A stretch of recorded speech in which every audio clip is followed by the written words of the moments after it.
Kemarahan pihak keluarga atas kepergian kakek Wiyanto Halim dengan cara yang mengenaskan masih terasa kuat.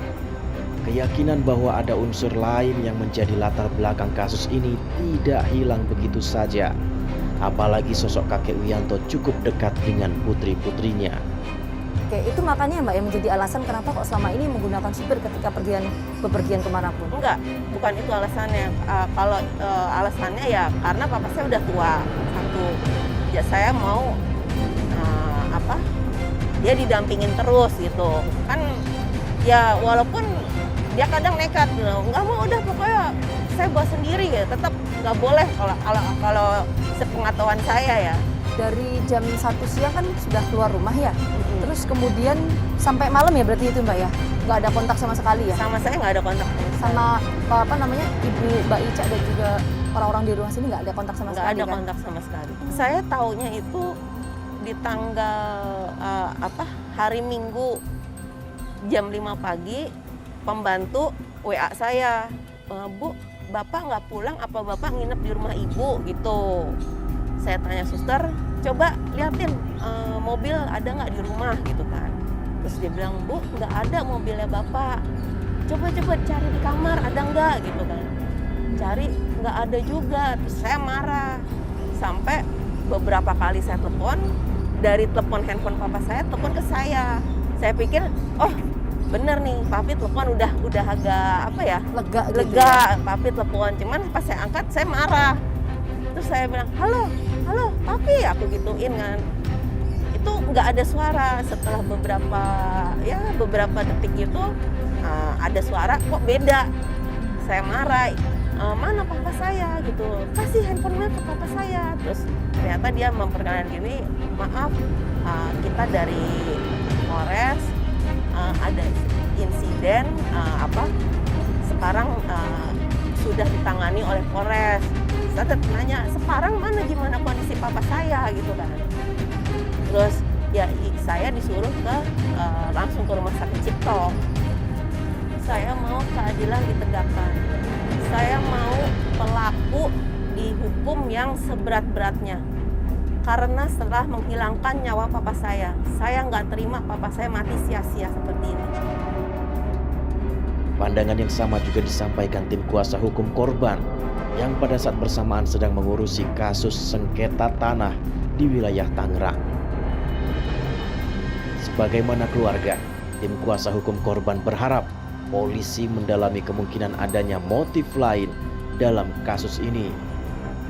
Sementara itu polisi tetap berkeyakinan bahwa tidak ada keterkaitan antara pelaku dengan kasus sengketa tanah yang tengah dihadapi korban. Meski demikian, polisi berjanji semua informasi yang ada akan tetap didalami. Artinya apa yang disampaikan keluarga korban, apakah ada latar belakang dengan persoalan yang dihadapi korban, kelima tersangka ini tidak memiliki kaitan ke arah tersebut.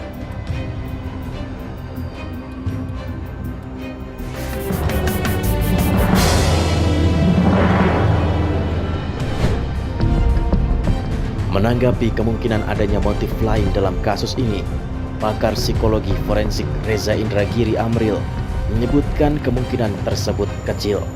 Sebab umumnya dalam sebuah kasus pembunuhan berencana, biasanya pelaku akan berupaya memperkecil meninggalkan jejak, seperti merekam aksi kejar-kejaran.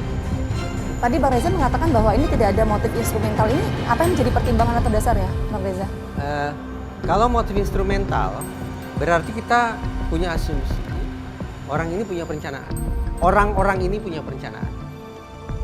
Dengan kata lain, agar kejahatan instrumental itu bisa terrealisasi, pelaku atau para pelaku harus punya kalkulasi di kepalanya. Apa yang harus diperhitungkan? 4 unsur. Target, insentif, resiko, sumber daya. Kita bicara unsur yang ketiga, yaitu target, dan unsur yang kedua yaitu resiko. Setiap pelaku kejahatan, apalagi yang berencana ya, hampir bisa dipastikan dia sudah menyusun escape plan, rencana untuk melarikan diri, rencana untuk lolos dari hukum. Jangan sampai menghilangkan barang bukti, jangan sampai mendatangkan saksi, jangan sampai menciptakan TKP yang terlalu luas. Karena itu akan tanda petik mempermudah otoritas penegakan hukum untuk melakukan investigasi.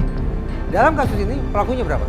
Ada 5 yang ditetapkan sebagai tersangka. 5, tapi kalau kita lihat di video tampaknya lebih dari itu. Masuk akal tidak bahwa seorang pelaku kejahatan yang berencana, yang punya barangkali motif instrumental, tapi melibatkan sekian banyak orang dan membiarkan itu terekam.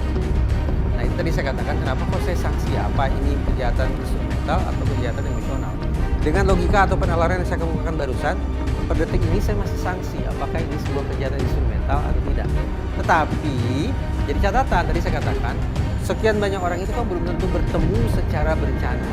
Barangkali mereka hanya sebatas dipertemukan lewat sebuah momen provokatif, ketemu di tempat yang sama, di lokasi yang sama. Nah kalau memang sifatnya spontan macam itu, maka masuk akal kalau kita duga ini adalah motifnya emosional untuk sebagian pelaku. Ketika kalau memang itu ditangkap sebagai sebuah konstruksi ya, berarti terencana oleh para pelaku sedemikian rupa, berarti kan trade off-nya adalah waktunya panjang, lokasinya luas.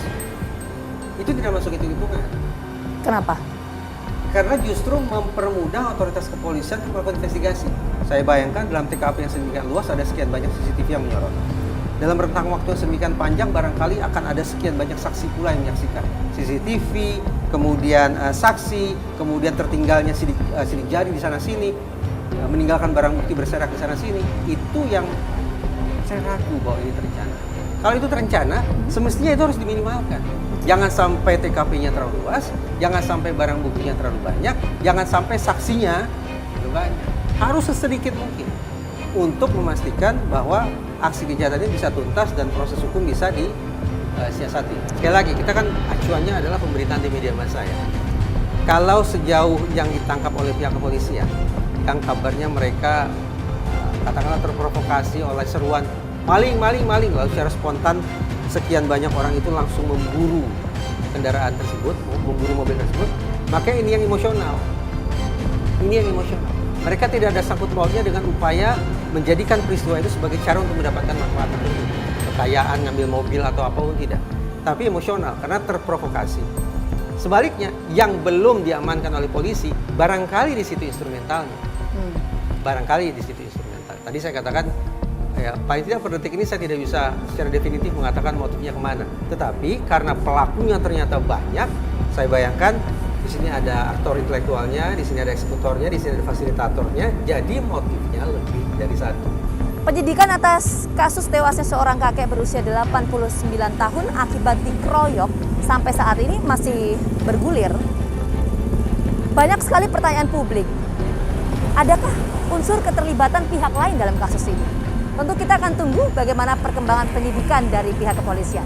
Saksikan terus Fakta setiap hari Senin pukul 8 malam hanya di TV One.